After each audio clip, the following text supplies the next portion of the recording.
राष्ट्रीय प्रतीक,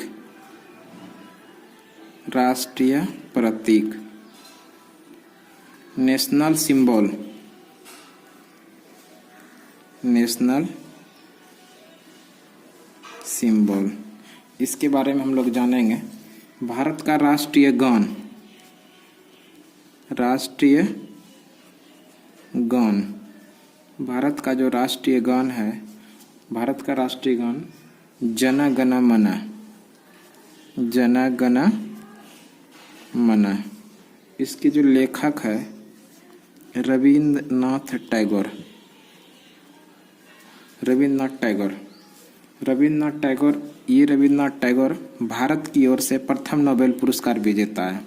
भारत की ओर से, इंडिया की ओर से फर्स्ट व्यक्ति है नोबेल पुरस्कार के विजेता, नोबेल पुरस्कार विजेता। इनको कब मिला था नोबेल पुरस्कार? 1913 में। किस पुस्तक के लिए? गीतांजलि, गीतांजलि के लिए इसको साहित्य के क्षेत्र में, साहित्य के क्षेत्र में भारत की ओर से प्रथम व्यक्ति जिसने कि नोबेल पुरस्कार जीता वो है रविंद्रनाथ टैगोर। और यही रविंद्रनाथ टैगोर, यही रविंद्रनाथ टैगोर भारत का जो राष्ट्रीय गान है जन गण मन के लेखक भी हैं। भारत के अलावा बांग्लादेश का राष्ट्रीय गान अमार सोनार बांग्ला को रविंद्रनाथ टैगोर के द्वारा ही लिखा गया है। भारत के अलावा किस देश का राष्ट्रीय गान रविंद्रनाथ टैगोर ने लिखा? वो है बांग्लादेश। बांग्लादेश का राष्ट्रीय गान है अमार सोनार बांग्ला, इसके लेखक रविंद्रनाथ टैगोर। इस तरह से रविंद्रनाथ टैगोर भारत के अलावा किस देश के राष्ट्रीय गान को लिखा है? वो है बांग्लादेश। भारत का राष्ट्रीय गान जन गण मन। ये जन गण मन जो है किस पत्रिका में प्रकाशित हुआ था? उस पत्रिका का नाम है, पत्रिका में ये तत्वबोधिनी पत्रिका में, तत्वबोधिनी, तत्वबोधिनी पत्रिका में किस शीर्षक से? भारत भाग्य विधाता के शीर्षक से। शीर्षक का नाम था भारत भाग्य विधाता, शीर्षक था भारत भाग्य विधाता। शीर्षक क्या था? भारत भाग्य विधाता। ये कब प्रकाशित हुआ था? 1912 में। कब प्रकाशित हुआ था? 1912 में। कब प्रकाशित हुआ? 1912 में। जन गण मन, जन गण मन, जन गण मन को इंग्लिश में अनुवाद किया था। इंग्लिश में अनुवाद, इंग्लिश में अनुवाद किसके द्वारा? R.N. टैगोर के ही द्वारा किया गया था। R.N. टैगोर के द्वारा इंग्लिश में अनुवाद किया गया था और इसका शीर्षक था किस नेम से? The morning song of India, the morning song of India. इस शीर्षक से जन गण मन को इंग्लिश में ट्रांसलेट किया था किसने? रविंद्रनाथ टैगोर ने ही। किस शीर्षक से? The morning song of India. ये कब ट्रांसलेट किया था? 1919 में किया था। ट्रांसलेट कब किया था? 1919 के अंदर। कब ट्रांसलेट किया था? 1919 के अंदर। अच्छा, एक क्वेश्चन और, रविंद्रनाथ टैगोर के द्वारा लिखित भारत का राष्ट्रीय गान को गाने में कितना समय लगता है? टाइम इसको लगता है 52 सेकेंड। कितना सेकेंड लगता है? 52 सेकेंड टाइम लगता है, 52 सेकेंड। जन गण मन को पहली बार कब गाया गया? फर्स्ट टाइम गाया गया भारतीय राष्ट्रीय कांग्रेस INC, भारतीय राष्ट्रीय कांग्रेस के 1911 के कोलकाता अधिवेशन में, कोलकाता अधिवेशन में पहली बार गाया गया। भारतीय राष्ट्रीय गान को जन गण मन पहली बार कब गाया गया? 1911 के कलकत्ता अधिवेशन में गाया गया। संविधान सभा के द्वारा राष्ट्रगान के रूप में जन गण मन को कब अपनाया गया? संविधान सभा ने अपनाया, संविधान सभा ने अपनाया राष्ट्रगान के रूप में, राष्ट्रगान के रूप में। कब? संविधान सभा का अंतिम बैठक हुआ था 24 जनवरी 1950 को। 24 जनवरी 1950 को ही 3 चीज संविधान सभा ने अपनाया। एक तो राष्ट्रगान जन गण मन को अपनाया, दूसरा राष्ट्रीय गीत, और उसी दिन भारत का राष्ट्रपति चुना गया डॉक्टर राजेंद्र प्रसाद का। इस तरह से संविधान सभा ने 24 जनवरी को 3 चीज अपनाया। पहला, भारत का राष्ट्रपति ये चुना गया डॉक्टर राजेंद्र प्रसाद को, और दूसरा राष्ट्रगान जन गण मन के रूप में, भारत का राष्ट्रगान जन गण मन के रूप में, और तीसरा भारत का राष्ट्रीय गीत वंदे मातरम, भारत का राष्ट्रीय गीत वंदे मातरम को अपनाया। इस तरह से भारतीय संविधान सभा का अंतिम बैठक कब हुआ? 24 जनवरी 1950 को। इस दिन संविधान सभा ने क्या क्या अपनाया?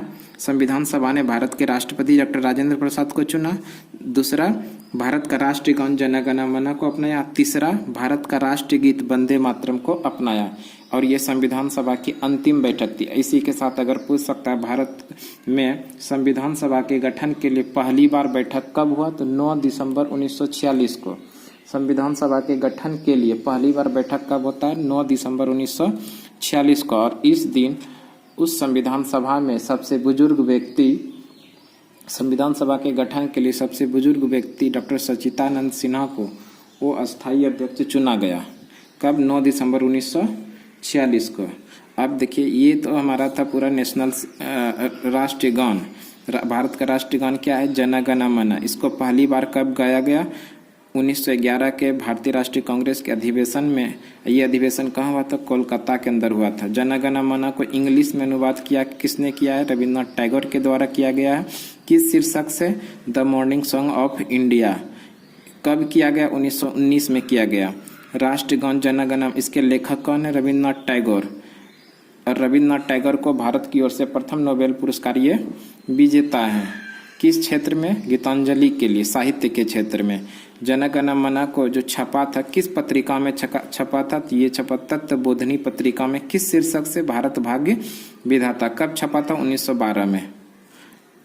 नेक्स्ट क्वेश्चन देखिए, नेक्स्ट है भारत का राष्ट्रीय गीत।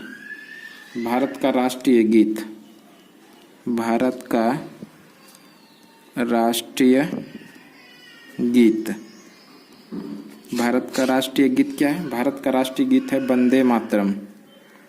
वंदे मातरम। भारत का राष्ट्रीय गीत क्या है? वंदे मातरम। एक क्वेश्चन और बता देते हैं जन गण मन का। ये किस भाषा में लिखा गया है? इसका जो भाषा है बंगाली। भाषा कौन सा है? बंगाली। किस भाषा में? ये बंगाली भाषा में। और उसी तरह वंदे मातरम जो लिखा गया, इसका जो भाषा है, लैंग्वेज है, वो है संस्कृत। किस लैंग्वेज में? संस्कृत। ये आप जान लीजिए कि जिस भी शब्द में हलंत आ गया, विसर्ग आ गया, वो लगभग संस्कृत के ही शब्द होते हैं। इस तरह से देखिए, इसमें हलंत है, तो ये किस भाषा में लिखा गया था? संस्कृत भाषा में। सबसे पहली बार इसको कब गाया गया? भारत के राष्ट्रीय गीत को सबसे पहली बार 1896 ईस्वी के भारतीय राष्ट्रीय कांग्रेस के INC, भारतीय इंडियन नेशनल कांग्रेस के 1896 ईस्वी के कोलकाता अधिवेशन में गाया गया था। कोलकाता अधिवेशन। कोलकाता अधिवेशन में कब गाया गया? 1896 ईस्वी के कोलकाता अधिवेशन में पहली बार वंदे मातरम यानी कि भारत का राष्ट्रीय गीत को गाया गया था। इसके लेखक कौन है? लेखक, राष्ट्रगीत के लेखक है बंकिम चंद्र चटर्जी। बंकिम चंद्र चटर्जी। बंकिम चंद्र चटर्जी। इसी का नाम है बंकिम चंद्र चट्टोपाध्याय। बंकिम चंद्र चट्टोपाध्याय भी कहीं कहीं मिलता है। अच्छा, इसको जो लिखा गया था आनंद मठ, एक पत्रिका है। किस? आनंद मठ।